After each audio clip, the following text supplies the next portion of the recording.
के शर्मा जी आपके पास आते हुए, चूंकि चुनाव दर चुनाव और हर 15 दिन के बाद मुद्दे भी बदलते हुए चले जा रहे हैं। एक तरफ पहले आप लोग विकास का काम गिना रहे थे, उसके बाद गर्मी आ गई। हालांकि गर्मी मई जून में किसकी निकलेगी, कितनी निकलेगी, क्या होगा, बहनों का क्या होगा, ये तो नहीं पता। लेकिन गोरखपुर में इस वक्त कड़ाके की सर्दी पड़ रही है, रिमझिम बारिश भी कुछ इलाकों में हो रही है और ठंड भी जबरदस्त है। लेकिन इन सब के बीच आपके पास आते हुए बार बार आप अपराधियों को लेकर समाजवादी पार्टी और पुरानी पार्टियों को कटघरे में खड़ा कर रहे हैं।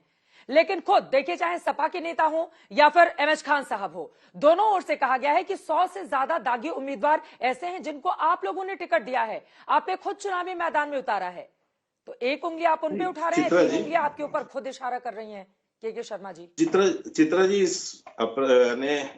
इस विषय पर मुझे लगता है एक नहीं कई बार डिबेट हुआ है। अब हमने कई बार एक चीज स्पष्ट भी किया है कि बहुत से राजनीतिक मुकदमे भी जो है लोगों के ऊपर हैं। अब राजनीतिक जो आप प्रदर्शन कीजिए, धारा 144 लग जाएगी, उसके ऊपर आपका आपराधिक एक मुकदमा दायर हो जाएगा, कहीं तोड़फोड़ का हो जाएगा। तो ऐसे राजनीतिक दलों के ऊपर, मैंने राजनीतिक नेताओं पर मुकदमे होते हैं, इसमें कोई दो मत नहीं। लेकिन आखिर वो अंतर कहाँ है जो आज जिनको बेल भी नहीं मिल रही है? अरे सबसे बड़े अपराधी तो आपके टॉप में है। सुन लीजिए, अभी फिर चिल्लाने लगती है। चित्रा जी बंद करो, चित्रा जी बंद करो। क्राइम में केसेस दर्ज है, नाहिद एक बार उनकी बात हो जाए, दूसरे नंबर पे डेप्यूटी बात हो जाए प्लीज, उनके ऊपर तो बताइए। एक बार उनकी बात हो जाए, बातों को क्यों घुमा रहे हैं? नाहिद खान एक बार उनकी बात हो जाए फिर आप बोलिएगा प्लीज। ये उनकी बात पूरी हो जाए।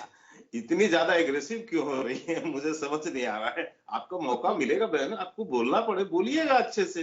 क्यों ना आप इतना उसमें उतावले हो गए हैं बिल्कुल से? इधर टीवी में डिबेट करके चुनाव। अरे जवाब दीजिए योगी जी के ऊपर।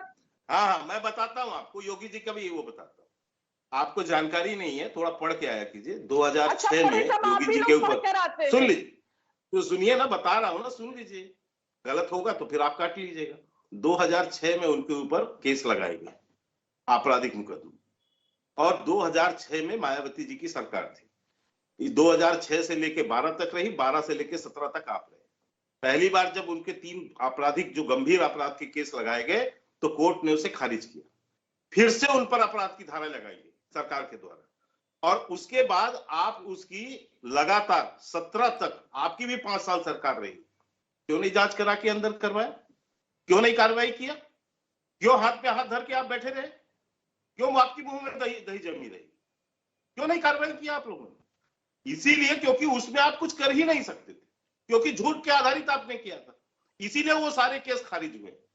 तो पहले थोड़ा पिछला आज जाके पढ़िए और समझिए उसको। अब मैं तो अपनी बात पर आता हूं चित्रा जी, जिस पर ये कह रहे हैं कि अभी जो खान साहब कह रहे थे कि वहां बड़े बड़े नेता आ रहे हैं, तो ये साहब हमारे यहाँ ये कोई एक व्यक्ति की तो पार्टी है नहीं कि एकमात्र नेता वही अध्यक्ष, वही मुख्यमंत्री का दावेदार, वही उस पार्टी का सबसे बड़ा नेता। बीएसपी में उसके बाद कोई नाम ही नहीं है।